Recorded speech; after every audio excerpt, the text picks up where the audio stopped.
In today's show, we discuss, are Americans destroying the English language?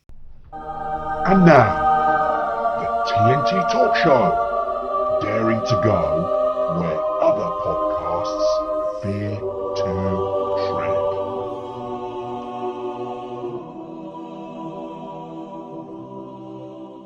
Hello, I'm Tony Fasulo, and I share the stage with my esteemed friend and colleague, Taya Boya. Taya, hello, my friend, once again. I hope you're keeping safe and well. Yeah, what the hell, Tony? What you gonna do, eh? Come on, do I need to ask? Do you know something? You remind me of Dr. What's his name now? Dr. Isaiah Henry Makatamba. Never heard of him. Well, he's passed on now. So Oh. he said, only the tallest shadows know the secret of the smallest stones. Only the tallest shadows know the secrets of the smallest stones. Amazing. What the heck does that mean? Well, what? Okay, you know how shadows grow taller? Yeah.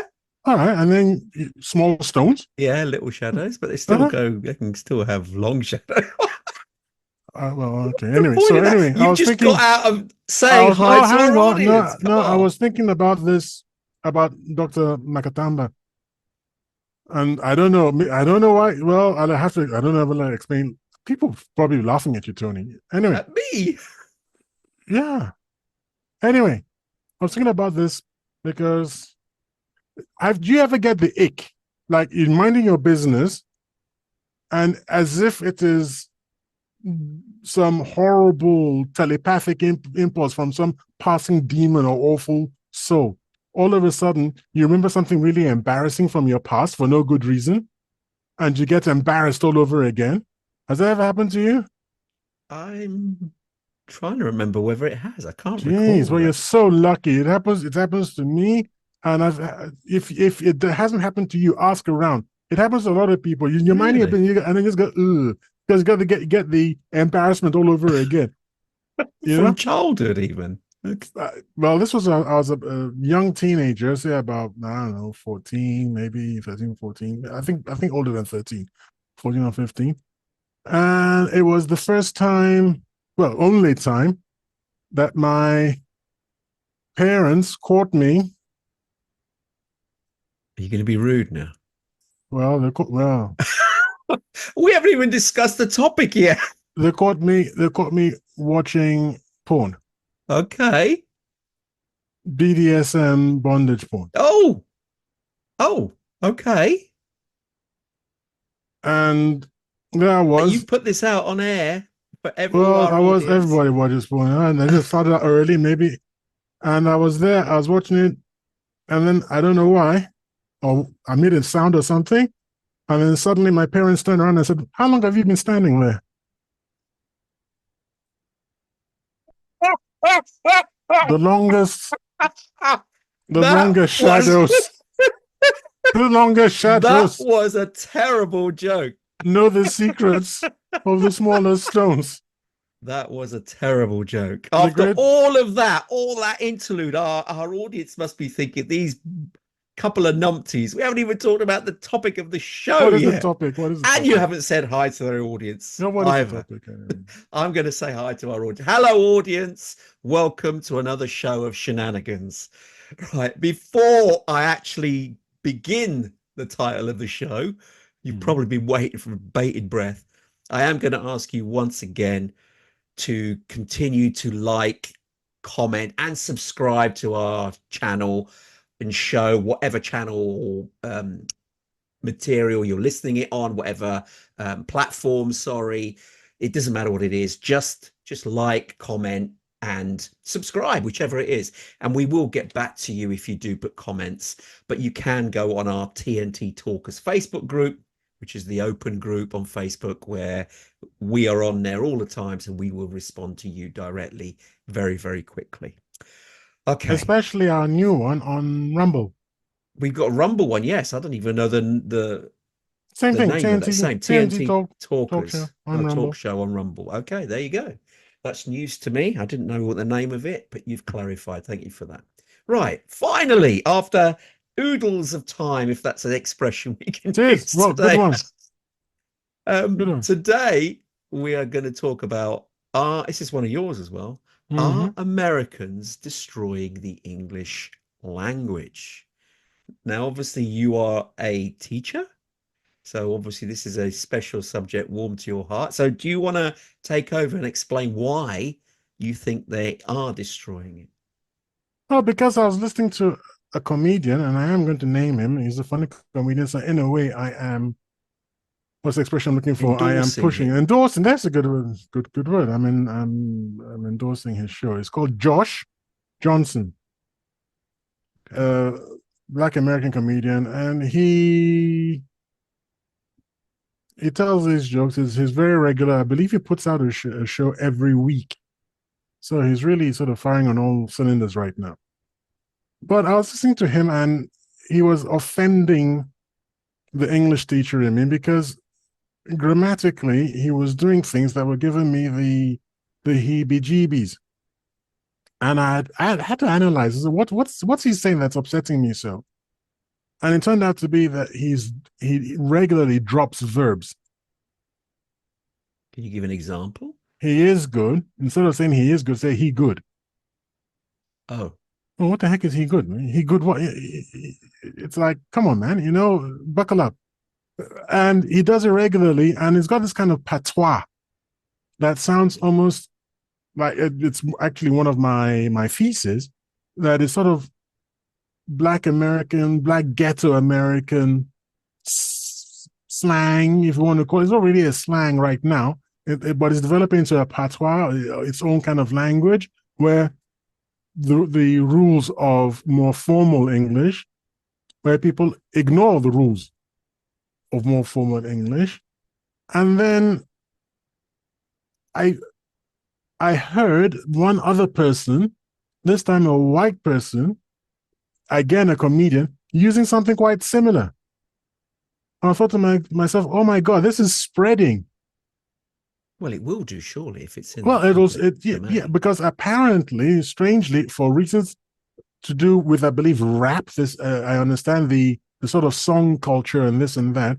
It is actually Black American ghetto Americans who are driving American culture. Of all the horrible things that drive their culture is this particular one, and that's really sad.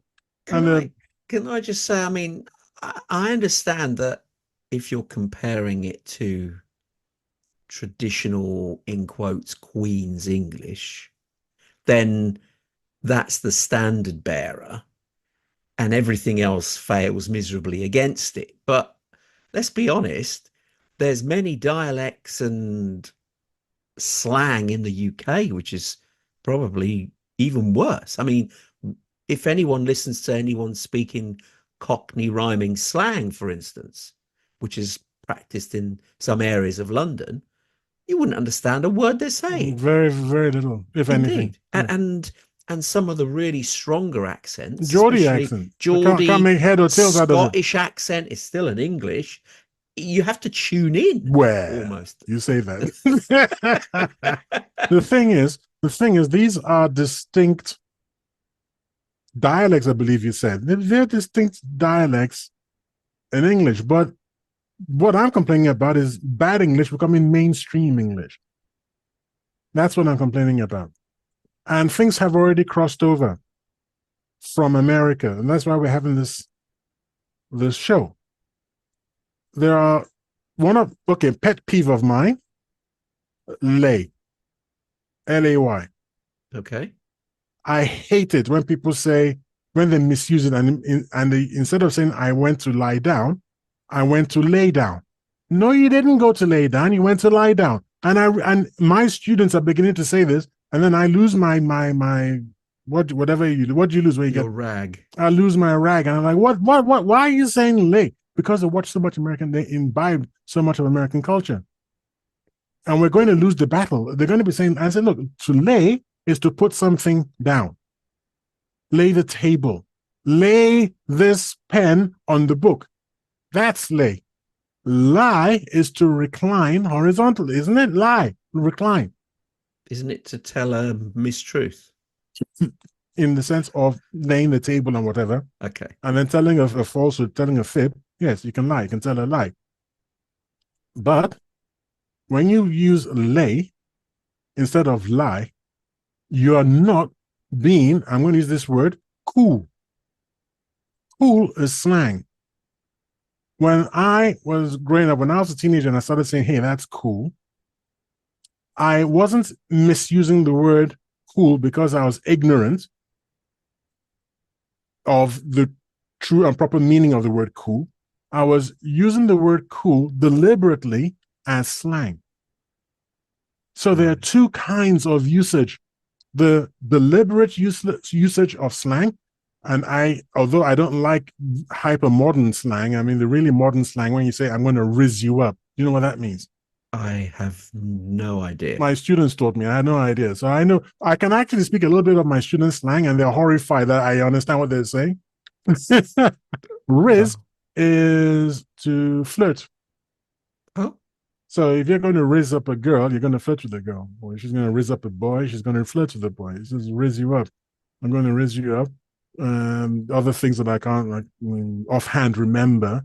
Other things. So those are also, I don't like them. They sound horrid to me, but they don't offend me. Students know what the students are using slang. But when they say lay instead of lie, that offends me because they're using it ignorantly. Right. They think they're using the right word when in fact it's not. Precisely. As opposed to proper English. Are you sure? Okay. But I mean, doesn't language evolve anyway? It has, because we've changed from medieval times. It shouldn't evolve because you're ignorant and you're not properly schooled. It should evolve because we're using words as in slang, and those words become accepted, and eventually they actually take over the old words, and there's a new element of the language. But we did that, if you like, consciously and with general acceptance. But when you start misusing words, you're just ignorant. You're just dumbing the language down. You're dumbing it down. And it's been dumbed down. So everybody's an idiot. And this is what, in my opinion, leads to a general lack of critical thinking. Because language is the tool of thought, of reasoning. Language is the tool of reasoning. And if your language is topsy-turvy and all upside down and completely useless because it's ill-educated and it's nonsensical. The thing is, a lot of this is also to do with social media, because previously we as individuals didn't have a voice in terms of, if my speech was different to the one on the TV, for instance, then there was no way I could influence the way the one on the TV was spoken, because it was coming to me rather than me going to it. So a lot of the population didn't have a voice to express their differences in the language.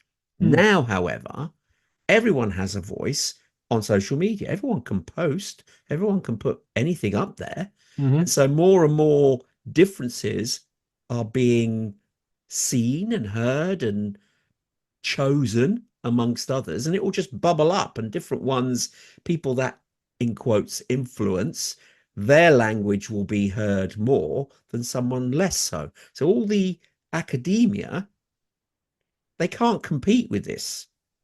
So their way of speaking, which is the proper traditional way of speaking, is being left behind almost.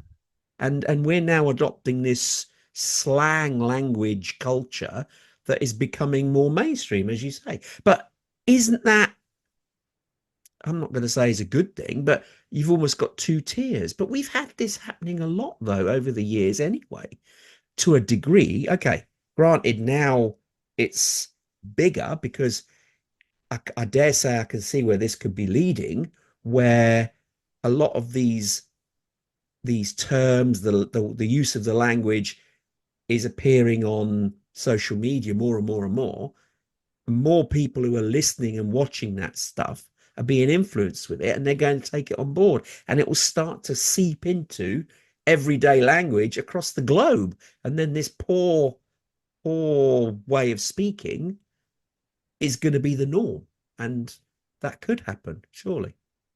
It's not going to take over all across the globe. What is happening is that those who speak this kind of language are being dumbed down all the time, and they are just being left behind. The oinks are taking over, but Define oinks. Low-class peasant class, the peasants class, Okay.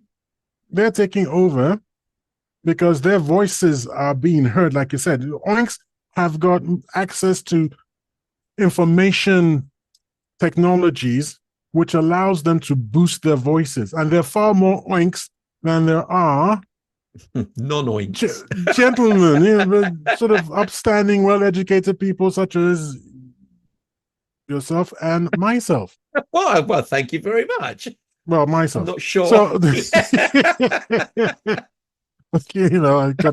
I just said polite gentleman. You got to be polite, okay? There will be a class divide again, because the intelligentsia will still be speaking good English, but the oinks will be left behind in the miasma of their own stupidity, so to speak, and they won't be able to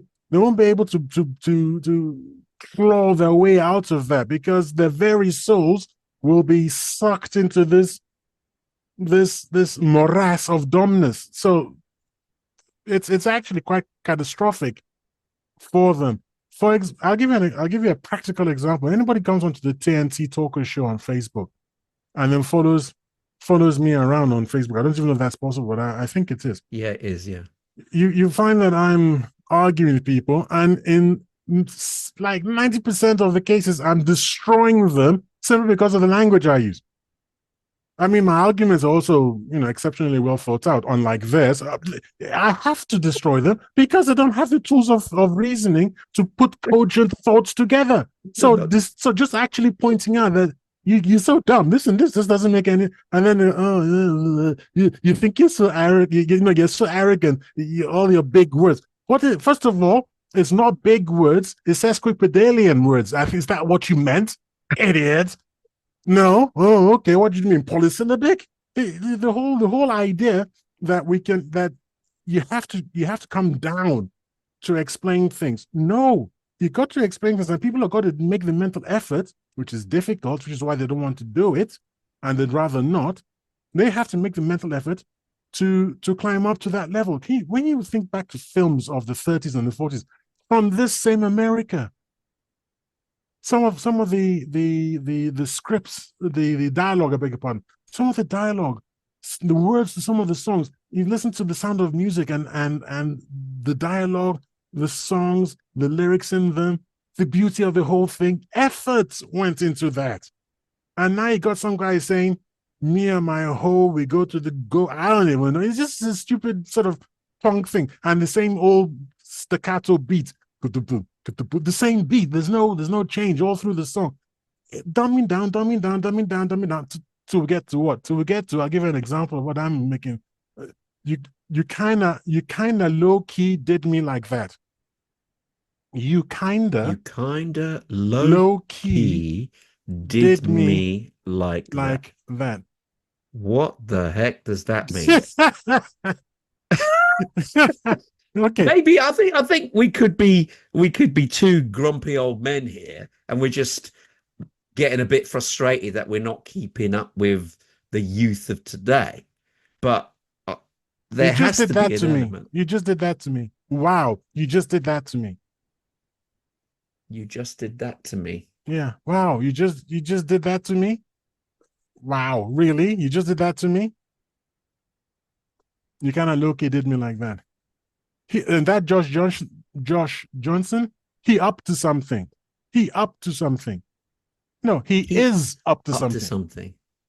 Real quick, let me tell you real quick. Quick is not the adverb here.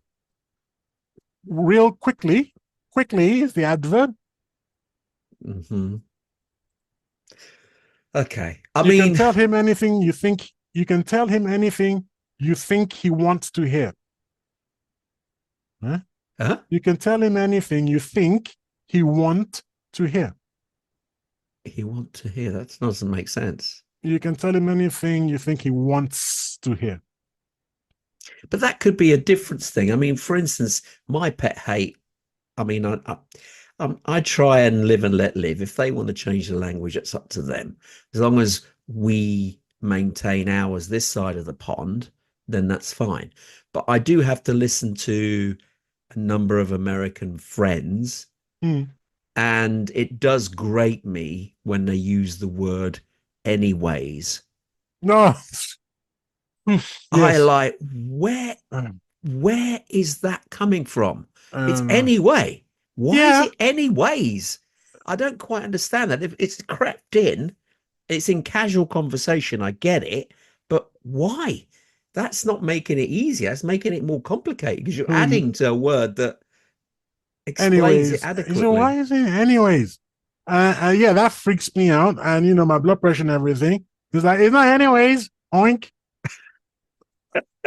The other one that's creeping into our language really quickly here, when I say our language here in the UK, on, the preposition on. The Americans added to a lot of verbs. Hmm. Hating on. Hmm? No, you just hate the guy. No, I'm hating on him. Why you hate? What do you mean you? Hating on. Yeah, hating on. It's not become a compound verb, so to speak. It's a verb phrase basically, and it's the. I don't know. I think if I were to guess, some grammarians would say that that's not it. I think it's the continuous, one of the continuous tenses. You keep hating him. You're hating So, on him, or they're giving me hate. To hate someone and to spread hate about him, or something. You're hating on, waiting on. They don't wait for people. They're waiting on people. hmm. Why are you waiting on? What's all this about? Why not just, like you said, why not just wait? Why do you add more to it? It's not, you're taking away from simplicity and gaining what? Well, Nothing. let me readdress that anyway. Let's go back to the one we are familiar with over here. Americans probably are not. Is Cockney rhyming slang. Hmm. Now, I dare say there must be some YouTubers out there who are doing channels in Cockney rhyming slang, but they're not getting the, how can I put it? They're not getting the circulation as much as Yeah, anyone else. audience. Yeah. Yeah, because it's just too complicated to understand. So they've lost people. It's almost like speaking a foreign language, non-English. But that's also got many, many additional words to it, which the original words would have made the sentence far simpler. But there's a reason for Cockney slang. Are you aware of it? It's rhyming slang. Yes. Why? Wasn't it to prevent the the people, they can talk to each other so that their masters couldn't understand? Not the police. The Oh, was it the police? nascent police were Oh, brought in from outside of East London, I believe, which is where this began, and it was used to get round the police informers and whatnot who were bust in and were all hoity-toity and could speak proper English, and they had no idea what "see you six bells" might. And it's just like, what, huh? right, That's right, right. yeah, and it's spread, and it is quite difficult to. It's very clever, by the way. Absolutely. It's very clever. So, but it was actually made to obfuscate the language. Yes. So it was designed to obfuscate the language. Ergo, you can't really complain and say it succeeded. And that's what it was designed to do. Yeah. I fell down the apples and pears, Yeah. you know. But once you understand that, even if you don't, you go, well, what could have fallen as rhymes with pears? Oh, stairs. Oh, excellent. Yes, yes. Yeah, it's fantastic. But I it mean, takes a bit of tuning in order to absolutely. catch it quickly, because you can be lost. The person's on something else where you're still thinking, what does that mean? And that's There's a when you, philologist on YouTube who does a very good. It's not a series, a single. I think it was a single show, maybe a couple of shows on Cockney rhyming Okay. slang, and he's very, very good. I can't remember his name now, but you can, I don't know. Probably find him. Yeah, Okay. philologist. Right. Okay. Give us some more examples. I've got another one, Okay, which I find annoying as this is well. from our Josh Johnson fella. Okay. He wasn't swimming normal. What He wasn't is swimming normally? normal, and he wasn't swinging. And then when he kept on, because it was the same part of the same skit, he wasn't swimming regular. What? Yeah. So But again, surely that's part of the comedic effect, no? no, this is how he speaks. This is Does he speak like not that off camera, though? That's what I'd like to know. sorry. Does he speak like that off camera? Or is he I quite posh off camera? I wouldn't know. Is the See, honest truth. that's the thing. No, no, you're Some making that people up. do No, put. I would No, guess I that this don't is how know. he I'm speaks. asking if you I know would guess this is how he speaks off all the camera. time. Right. I guess where there's not Josh now, it's someone else. Where she has went wrong. Huh? Where she has went wrong. You see what I mean about is ill-educated. Yeah. It, this is not cool slang. Like what I'd have said. I was a hep cat. I was a hep cat at school, and there was this guy who absolutely hated me because I used to speak like that. This was in the late 70s, early 80s. I used to say things like hep and cat and stuff. Yeah, that crazy cat, man, and came down and was like, "Gone, dude." You See, know. see, you see that you're doing it, and you're All now that was chastising the slang, very people. all that was slang, and it was done on. I was speaking slang. I was being hip with my friends, but I could turn around and speak good English. Well, So, I'd like to have a conversation with Josh, this comedian, and see whether or not he can speak eloquently and properly outside of the public eye. I and think, I mean, some comedians do it, that they put on a show. That's the whole point of the show. And there was a very interesting quote from Jimmy Carr, I think it was. I'll use him. Brilliant quote. And he gave an example of why comedians should never be banned, because what they say is almost an act. It's an act. You are portraying a comedic persona on stage. So a lot of the things they say are actually not true. It's just to generate humor. But a lot of people believe it's true and want to cancel them. It's like an actor playing a part in a film of somebody who's a executioner. mm, He's playing an act, or she's mm, playing an act mm. of a character. So what are you going to do? You're going to chastise her for executing people? It's an act. And the same It's with comedians. happened to an actor. Sorry? It's happened to an actor. What It's do you mean it happened. happened to an actor? It happened to an actor in our lifetime, not that long ago. What? I can't remember his name, but you will know him. He played the so-called baddie in the Titanic. I, I Billy can Zane. sorry, Billy. Is that his name? Yeah, that Billy Zane. sounds very familiar. He got a lot of backlash in real life from people who were, hey, let me be American, who were hating on him, twats, who were acting aggressively. What's the other word I can use? Well, aggressively towards him, based on his Character. film on his film character. So he walked into a studio to attend an interview, and he brought, I think, a teddy bear or something, and said, "Look, really, I'm not that guy. You know, I no, I mean, I can hug Teddy. Oh, you know." And there must have been, I mean, yes, it was slightly comedic, but at the same time, it was based on something. That is a problem that some People, actors, yeah, get the issue with, where they're stereotyped. yeah, they And can't that's the way they separate act. the person's the on-screen character from the actor, Yeah, which is exactly. ridiculous. They, well, You think Superman flies? What the hell's your maybe that's problem? homage to the actor for playing such a convincing part. Because that's the Mm, whole point, isn't it? The actors in a film or series are playing a part of somebody that they want to be convincing to us, the audience. So if we're duped into thinking that this is so lifelike. Please don't say we.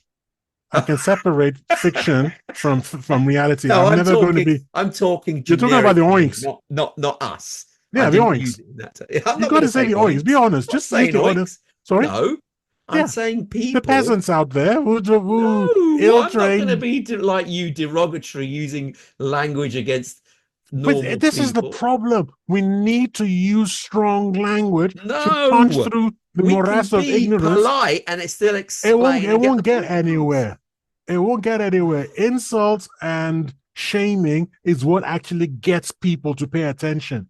It really does. You can't be polite all the time. Otherwise, you will never make a point. People will just ignore you. No, Okay. because people in power are not, they're not impolite. They're just firm, and that's the difference. So being polite and impolite does, well, polite certainly brings you favors. You get more, you get people to listen to you more as long as you're firm, but you don't have to be insulting and Shock non-polite. jocks. Shock jocks. Mm-hmm. Elaborate. I'm not familiar with that. Radio, TV, radio. I don't know about TV, but definitely radio personalities. Their audiences grow based on the fact that they are rude. Oh, I know that. I know Right. that. Yeah, there are a few on some of the channels that are purposely bad. Some And no, and also this man is dead now, and he was a terrible dictator, by the way. The Zimbabwe dictator, the man who died, Mugabe. Mugabe. Reporters hated him interviewing him because if they stepped out of line, he would go to town on them. Now, he not swearing, but he was intelligent, and he would ridicule them. He would really sort of tear apart the argument, no politeness, and smack it in their faces, so to speak. Yeah, but he's the leader of the country and he was a dictator, really. So he felt the need that he could do that. Whereas anywhere else, you would be frowned upon as a leader to ridicule somebody Trump else. does it. You got to do it. Well, Trump does it. Trump is Trump. I mean, come on. Trump does it. I know, but that Nigel doesn't make it Farage, right. Nigel Farage to a certain degree, Nigel not to the same Farage is extent. actually very clever because he does not insult like the way that you are implying. He's more, he picks on a weakness and then exploits it and uses great vocabulary because he's a great orator to make a point, leaving whoever it was asking him the question a bit stuck or unable to answer. Yes. So that's not being rude or impolite. That's just using the English language to its strengths. He can use words, like you've said, in a manner that will not ridicule, but make the other person realize that he's dealing with someone who's intellectual and can answer back appropriately. So they have to be at their best in order to compete. Another one is Jordan Peterson. Have you heard of him? Who's the Canadian psychologist, Jordan Peterson. He's too laid back for. In fact, he's like admitted it, hasn't he? When he had this famous interview with the Channel 4 BBC, was it Channel 4 interview? Channel 4 interview. From BBC. Okay, he said a letter off that he regrets it now, that he should have been stronger and firmer. Never underestimate the fact that when people fear you, they respect you. People should be afraid of what you're going to say when you open your mouth. You should really fear you. Respect you is the word. Fear you is not what you want. They should be afraid of you. No. That is the foundation of respect. Fear is the ultimate foundation of respect. And when people are afraid of you, then they respect you, and then they dislike you. But what do you care? No, because if people are afraid of you, they don't actually tell you what you actually need to hear. That's different. That's quite a different. No. That is what happens, because if people are afraid of you, you never get to hear the truth. If people are afraid, definitely bring you down eventually. if people are afraid of you, I have to tell you respectfully, like Marshal Zhukov said to Stalin, "You're wrong." I mean, that took some, I think he must have kissed his kids and everyone goodbye when he left Yeah, home because exactly. he knew what he was going to say. But he went and Exactly. he said it. And what did Stalin do? He was like, "Why?" And then explained himself. Was like, "Okay, do it your way." That's as long as you're fair. If you're That's unfair, if you're fearful, if you've driven people to be afraid of you, but you are not fair, well, eventually they'll kill you because you're not fair. But if you are fair, they will love you. yeah, I but have if you're always told you that my fair, students were afraid that's what of I'm me, saying. but they love me. Firm but fair. That's the Yeah. difference. Firm, not fear. You want people to respect you and love you and follow I don't want you. them to respect me. I never went for respect. I just handed out lashings of the king like confetti, and they were afraid of me, and then the respect followed. But There's I nothing was wrong really, with I was really, really fair. I was like, if you explain this, I was like, yeah, that makes sense. yeah, there's Well, nothing wrong with why did you storm out of the classroom? Well, Mr. Boyer, I've been starving. I told the teacher I needed to go out and get something to eat. I was really, and I just, I've had enough. Makes sense. Rock on. And people were like, what? He said, what? Yeah, he was yeah, but hungry. you set the tone at the beginning because you started off firm and then lowered it as necessary. It's very difficult to come in weak and then try and strengthen in Mm. front of everybody. So that's a pretty standard tactic where you start firm, everyone's a bit unsure about you because your firmness. And then once they get to know you, then they realize that you have a mellow side. That's more accepting. But whereas if you come in weak, lower than the people that you're trying to influence, is never any way of you getting above them in their eyes. They've already seen you as a weak Until you pull person. out a gun, of course, and shoot one of Well, them. there you'd have to do something extreme to rebalance it. I You're get talking. that. You're talking. No one listens to you. Just go. Yeah. Boom. Yes, Are you listening now? Oh yeah. which is what happens when someone is being overlooked in that respect. So yes, that Don't post can them. turn the But table. when you use language, the word I'm looking for is when you. Well, I think you sort of skirted around it when you were talking about Jordan Peterson.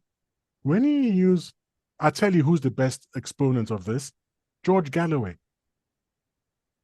His his English, his powers of oration are outstanding. I don't think there's anybody who even comes close to George Galloway. Isn't Shapiro good? The conservative guy, not the He one speaks who's so in quickly. office. He's like, what's He his problem? He does. speaks like he's on I cocaine or something. I know. I don't know how he does it. It's like, well, And he what's your thinks problem? so quickly because he can respond and he's articulate. He can And he's really also rude, by the way, he, when he he needs to be, which I like, which I is what I'm don't talking think about. he's rude. I think he can be quite curt.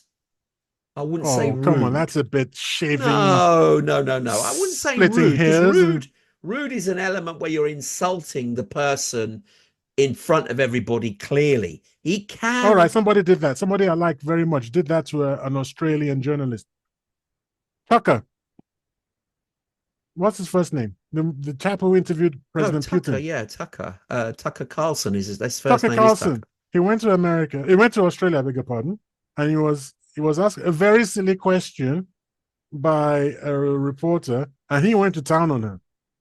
Yeah, I think he was effing and blinding and Oh, just okay. called it. But it was fantastic. It was the crowd applauded because the question was so stupid, Okay. and it Well, was that unfair question thing where you, what is it called? Not begging the question, when you ask a loaded a question. loaded question. So he couldn't squirm. Have He you couldn't stopped? Have fit. you stopped beating your Yeah, wife yeah. yet? Have you That stopped kind of beating your question. wife? Yeah. Oh my goodness Yeah. gracious Well, me! it's He fair just enough. That makes sense. When you know that someone's trying to play a card on you that you cannot really adequately respond to. So yeah, it's one of them. He had right in that instance because he's being put into a corner there's no real answer for and get out of. So he's right to come out fighting in that instance.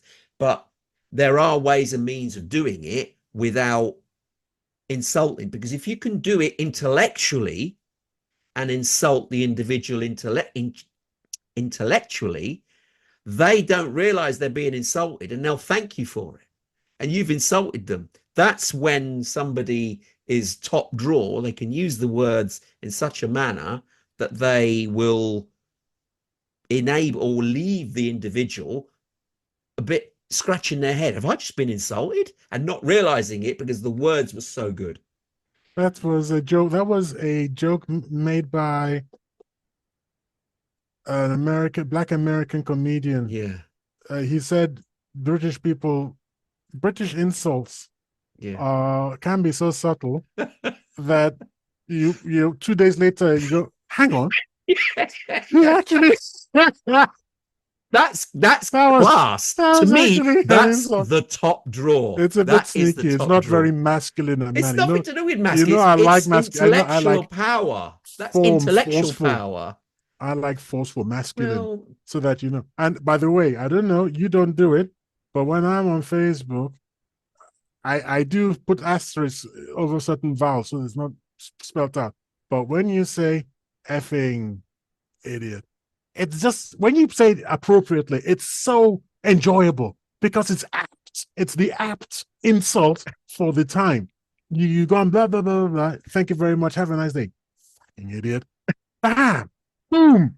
And I know when I've won, because on when Facebook, won, they use, it's not a competition. This is I know when it is for me. It is for when they either respond with a laughter emoji and no or nothing, or they never even come back. That's how you know you've won on Facebook. See, which is won. Why? What is it? A win? What's the It's win? an argument. I'm arguing against you. Yeah, either you win or I win. No, only one of us can be right. No, there's not anything about that. The point only one of us can be right. Either the cat is all black or it's all white. It's one of the two. But you live in a black and white world in your mind. Yes. The world isn't black and white. The world is many shades of grey. And that's the problem. You either win or you lose. No, it should be just to debate. Okay, let's get back to the point of what we were talking about here, about the language. The Americans. I've got a couple. What do you think of this one? Where someone says, I could care less. Yeah, what does that even mean? Instead of I couldn't care less. Exactly, I could care less. Well, are you going to care less now, or are you not going to care less? But did that come from America? Yeah. Oh, did it? Yes. Really? Yeah, absolutely. That's definitely an American term. It's not used.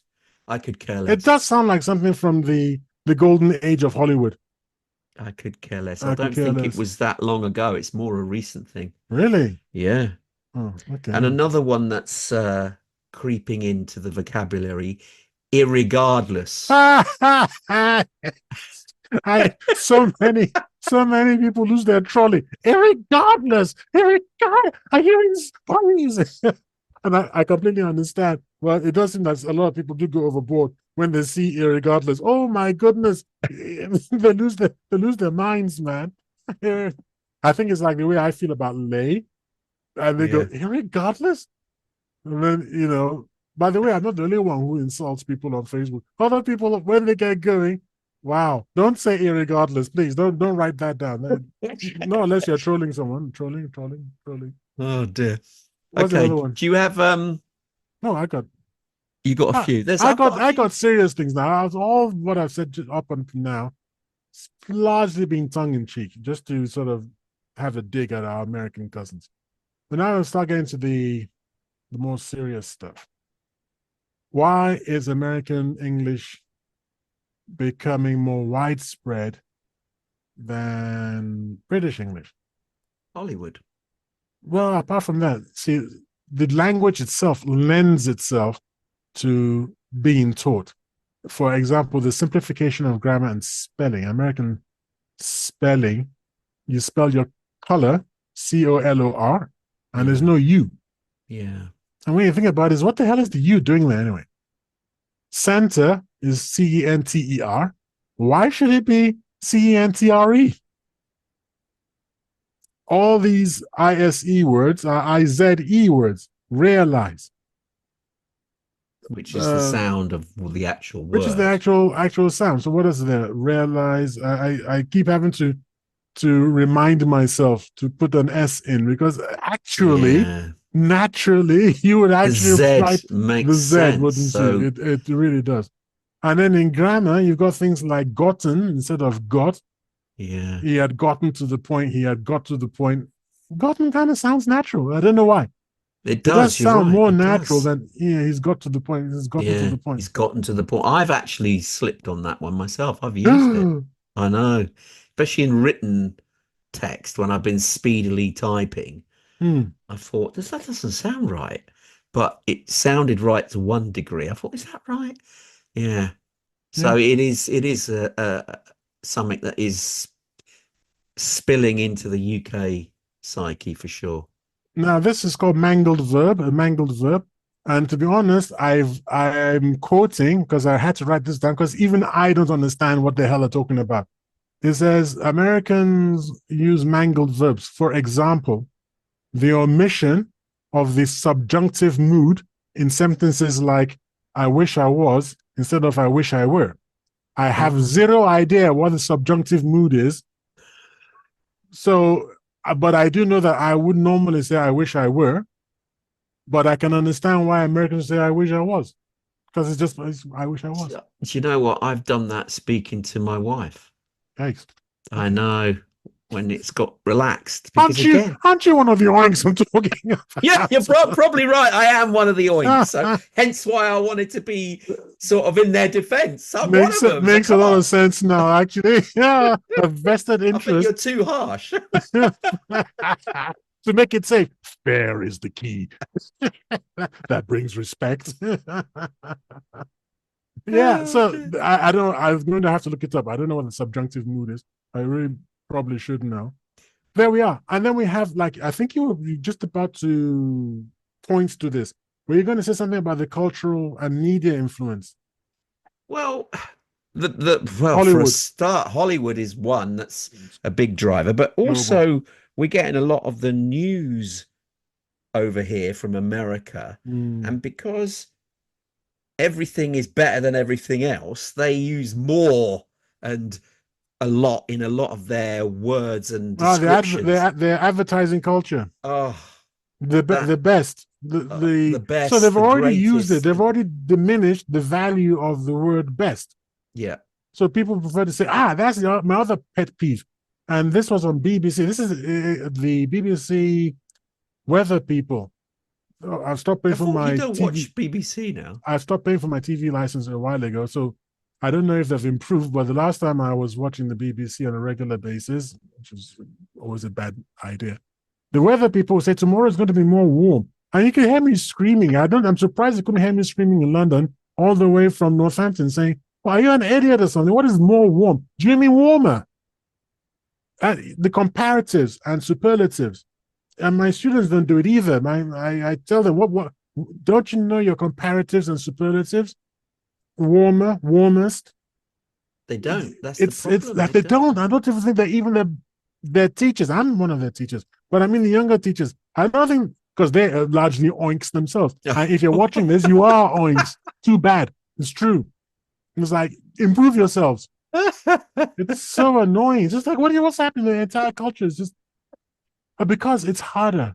That's the honest truth. The honest truth is it's harder to learn better English, and and it's easier to be lazy and not to bother. But it's not. It doesn't help our prowess, reasoning prowess. To be honest, Mm. I mean, I oh my goodness, I prepared this for our show, and then I did not bring it here. A letter. I hope I can find it. And what I was supposed to do was before the show, speak to you, and then we would play it for the audience. This Ah, was a letter written by a former slave after the Civil War to his former master. wow. I'm not sure that I don't know what percentage of modern journalists could have written such a letter. Wow. Professional, top.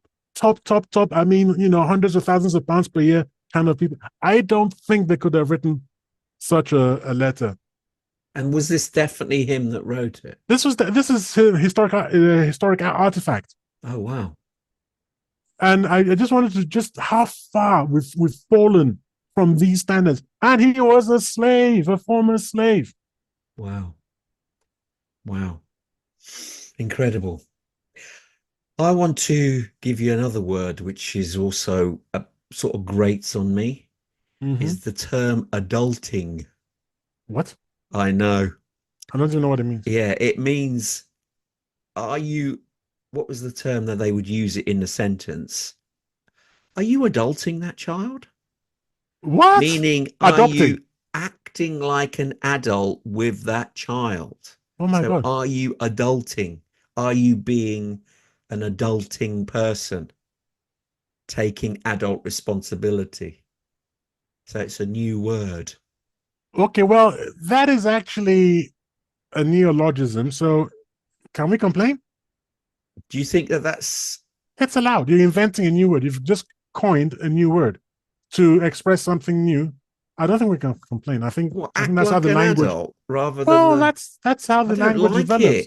it. I Sorry. know, but I don't like that No, term. then you don't use it, and then not enough people adopt it, and it just dies a natural death.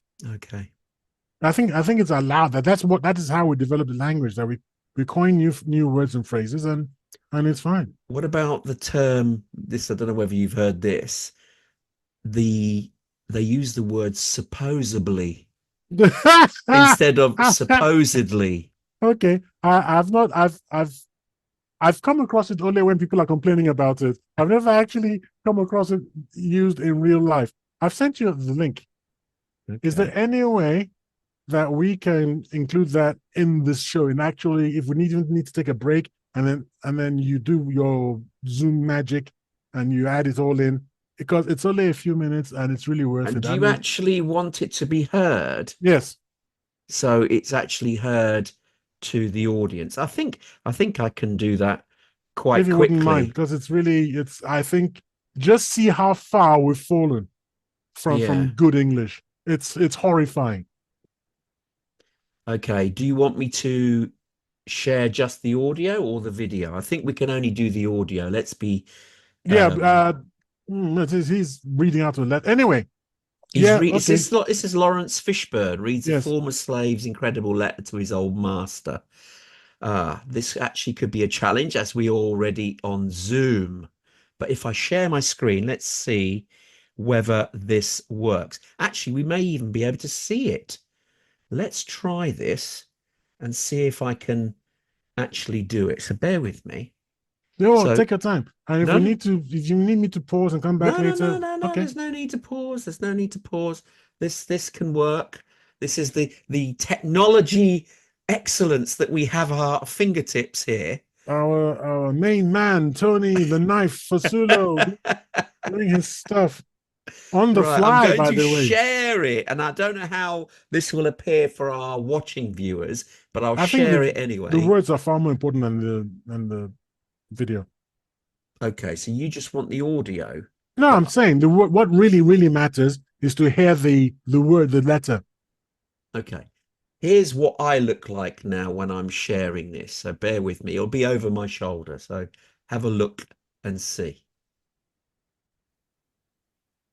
Right, here we go. Okay. Thank you. Can you hear it? Yeah, lovely, fantastic. Well done. To my old master. The letter. Dayton, Ohio, August 7th, 1865. To my old master, Colonel P.H. Anderson, Big Spring, Tennessee. Sir, I got your letter and was glad to find that you had not forgotten Jordan and that you wanted me to come back and live with you again, promising to do better for me than anyone else can. I have often felt uneasy about you. I thought the Yankees would have hung you before this.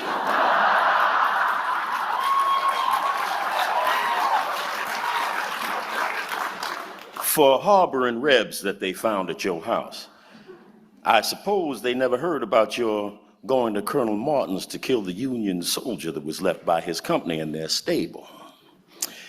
Although you shot at me twice before I left you, I did not want to hear of your being hurt and am glad that you are still living. It would do me good to go back to dear old home again and see Miss Mary and Miss Martha, Alan, Esther, Green, and Lee. Give my love to them all and tell them I hope we will meet in the better world, if not in this. I would have gone back to see you all when I was working in the Nashville hospital, but one of the neighbors told me that Henry intended to shoot me if he ever got a chance. I want to know particularly what the good chance is you propose to give me. I am doing tolerably well here. I get $25 a month with victuals and clothing, have a comfortable home for Mandy. The folks call her Mrs. Anderson. And the children, Millie, Jane, and Grundy, go to school and are learning well. The teacher says that Grundy has a head for a preacher. They go to Sunday school, and Mandy and me attend church regularly. We are kindly treated. Sometimes we overhear others saying, them colored people were slaves down in Tennessee. The children, they feel hurt when they hear such remarks, but I tell them it was no disgrace in Tennessee to belong to Colonel Anderson. Many darkies would have been proud, as I used to be, to call you master. Now, if you will write and say what wages you will give me, I will better be able to decide whether it would be to my advantage to move back again. As to my freedom, which you say I can have, well, there's nothing to be gained on that score, as I got my free papers in 1864 from the Provost Marshal General of the Department of Nashville. Mandy says she would be afraid to go back without some proof that you were disposed to treat us kindly and justly. And we have concluded to test your sincerity by asking you to send us our wages for the time that we served you.